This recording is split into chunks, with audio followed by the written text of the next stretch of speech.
Hello friends, तो मैं भी आया हूँ अपने गांव राजस्थान के सीकर जिले में मेरा गांव है। और ये सपना कि आप जॉब के बाद गांव आएँ, अपने त्योहार गांव में आकर मनाएं। जॉब के बाद कंट्रीब्यूशन हो आपका फैमिली में, आप कुछ अपनी फैमिली के लिए कर पाएं त्योहार पे। तो वो होता है असली त्योहार एक एस्पिरेंट लाइफ में। और उस त्योहार की कि यार वो त्योहार वो सेलिब्रेशन हमारा होगा, वो टाइम हमारा आएगा, उसके लिए आप मेहनत करते हो, लगे रहते हो महीनों सालों। एंड जब आप डिजर्विंग बन जाते हो कि आपका सिलेक्शन होना चाहिए, तब जाकर आते हैं नए नए तरीके के झंझट, नई नई तरीके की समस्याएं कि लो भाई तेरा सिलेक्शन नहीं हुआ। क्यों? क्योंकि तेरा लक खराब था। भाई ये लक बेस्ड एग्जाम्स कब से होने लगे? जब आपने मेहनत की है अच्छे से, तो फिर ये लक बेस्ड क्यों कि आप पहले तो आप एग्जाम्स इतने बेकार लेवल के कराते हो कि कुछ भी सारे लोग जितने भी बैठ रहे हैं वो इक्वल स्कोर कर जाएं। या किसी का लक अच्छा है, किसी के तुक्के लग गए तो वो जीके में ज्यादा स्कोर कर गया तो उसका स्कोर 300 से 330 पहुंच गया। मतलब और किसी जो अच्छे मेहनत कर रहा था, मॉक टेस्ट में इसके अच्छा स्कोर आ रहा था, उसका स्कोर 300 पे आ गया। मैं खुद जानता हूं ऐसे लोगों को जिनका मॉक्स में स्कोर 330 340 आता था, रियल एग्जाम में उनका स्कोर 300 पे आ गया क्योंकि लक बेस्ड फैक्टर था। जीके में उनका स्कोर नहीं हो पाया एंड वो 300 पे आ गए। और जो बाकी उनके एवरेज वाले लोग थे उनका तुक्का लग गया किसी का, तो वो ज्यादा चला गया। तो मतलब मैं ये नहीं कर रहा, किसी पर्टिकुलर पे एक निशाना नहीं कर रहा, बट ये हुआ है रियलिटी में कि लक बेस्ड एग्जाम हो जाता है जब आप एग्जाम पेपर बहुत इजी बना देते हो। तो पहली बात तो आपसे एग्जाम पेपर, जब आप ग्रेजुएशन लेवल का एग्जाम करा रहे हो सीजीएल, तो उसमें कुछ अच्छे क्वेश्चंस नहीं डाले जाते। मैथ्स एंड रीजनिंग आपकी ऐसी आती है कि लोग 90 आउट ऑफ 90 ले आए। इंग्लिश सब्जेक्ट में 135 आउट ऑफ 135 ले आते हैं कि आपसे पेपर सही से नहीं बनाए गए, जिसकी वजह से एग्जाम लक बेस्ड हो गया। उसके बाद आता है कि आप दो शिफ्ट में एग्जाम कराते हो, 20 जनवरी 18 जनवरी। अब एक शिफ्ट में आप क्या करते हो कि टाइपिंग का पैराग्राफ है ना, उसमें 2000 की डिप्रेशन से ज्यादा डाल देते हो। उसके बाद आपको दोबारा हमें कैंपेन करना पड़ता है, सब कुछ हम करते हैं कि यार ये आपने सही नहीं किया, कीबोर्ड्स खराब थे, ये था। एंड देन आप दोबारा टाइपिंग एग्जाम कराते हो और दोबारा टाइपिंग एग्जाम कराने से पहले आंसर की रिलीज कर देते हो। अब किसी का कम स्कोर बन रहा था आंसर की में, तो उसने सोचा कि यार नहीं मेरा नहीं हो पाएगा क्योंकि कंपटीशन बहुत है, expected cut offs and teachers जो बता रहे हैं, यूट्यूब पर जो बता रहे हैं वो भी ज्यादा है, तो मेरा नहीं हो पाएगा, तो टाइपिंग स्किप कर देते हैं। और जब फाइनल रिजल्ट आता है तो पता चलता है कि जिनका कम स्कोर था उनका स्कोर बढ़ गया नॉर्मलाइजेशन में 30 30 40 40 मार्क्स, और उनका सिलेक्शन हो गया है। तो भाई ये सुन के तो मतलब मैं हूं, आप हो, कोई भी हो, क्या उसको कैसा फील होगा कि उसका सिलेक्शन हो सकता था अगर वो करवा लेता, अपना टाइपिंग जाकर दे आता। बट क्योंकि पहले आंसर की आ गई, हमने सोचा यार नहीं होगा एंड हमने छोड़ दिया उस चीज को। तो यहाँ से भी स्कैम की स्टार्ट होती है।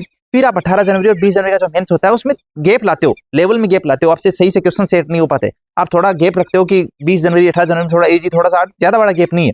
और वो थोड़ा सा गैप क्या इतने बड़े नॉर्मलाइजेशन में आ जाता है, तो क्या इतने इतने 42 40 50 नंबर का गैप ले आए आप नॉर्मलाइजेशन में।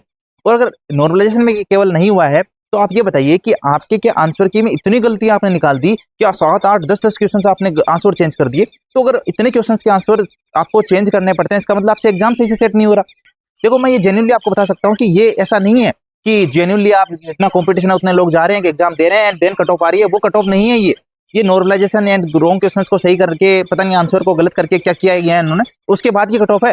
तो मैं अभी भी कहूंगा कंपटीशन इतना हाई नहीं है कि 360 वाला 362 पे एमईए मिलेगा, 348 पे आपको एसोसिएशन मिलेगा। ये क्या कट ऑफ है भाई?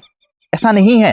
ऐसा कभी नहीं हो सकता कि आप जेन्युइनली एग्जाम देने जा रहे हो, आप आज भी एक दिन वन डे एग्जाम करा लो मेंस का, एंड उसमें लोग जाएंगे तो इतना स्कोर नहीं कर पाएंगे। क्योंकि ये ऐसा भी नहीं है कि यार एकदम हलवाई था होता है एग्जाम में जाके बैठना एंड इतना स्कोर करना। जैसा मैंने बताया कि आंसर्स बदल दिए, कुछ क्वेश्चंस के कुछ गलत क्वेश्चंस कर दिए, जो भी आंसर्स में फेरबदल की है।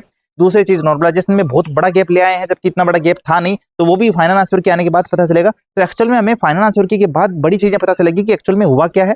बट यार मैं रिक्वेस्ट करूंगा बाकी सभी टीचर से भी कि यार ये मैटर जो है बहुत टिपिकल है, बहुत कॉम्प्लिकेटेड है यार। बहुत मेहनत करते हैं, बहुत मेहनत करते हैं, जी जान लगाते हैं, कड़ी मेहनत करते हैं कि यार सिलेक्शन हो जाए, अपनी मम्मी पापा की आंखों में इज्जत देख पाए, समाज में सोसाइटी में इज्जत देख पाए, रिस्पेक्ट देख पाए। एंड उसके लिए जब हम जी जान लगा देते हैं एंड देन रिजल्ट आता है यार, टूट जाते हैं, टूट जाते हैं, रियलिटी में टूट जाते हैं। किसी का आंसर की में सेम शिफ्ट है, सेम शिफ्ट में एग्जाम में मेरे 315 आ रहे हैं, किसी का 310 आ रहे हैं, 310 वाला का सिलेक्शन हो जा रहा है, मेरा सिलेक्शन नहीं हो पा रहा क्योंकि आपने क्वेश्चन के आंसर बदल दिए।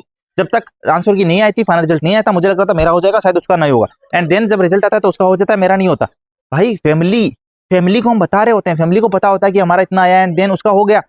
जब ऐसी न्यूज फैमिली में जाती है ना, तो क्या जवाब देते हैं हम उनको, क्या जवाब दें? तो ये सब चीजें यार बहुत बड़ा एक इम्पैक्ट डालती है स्टूडेंट लाइफ में। तो मैं रिक्वेस्ट करता हूँ बाकी सभी टीचर से भी यार, वो भी स्पीक अप करें इस मुद्दे पे। फाइनल आंसर के आने के बाद चीजें बेहतर समझ में आएगी। और मैं आपसे फिर कहूंगा सीजीएल 25 की तैयारी करने वालों से कि ये एक्चुअल कट ऑफ नहीं है।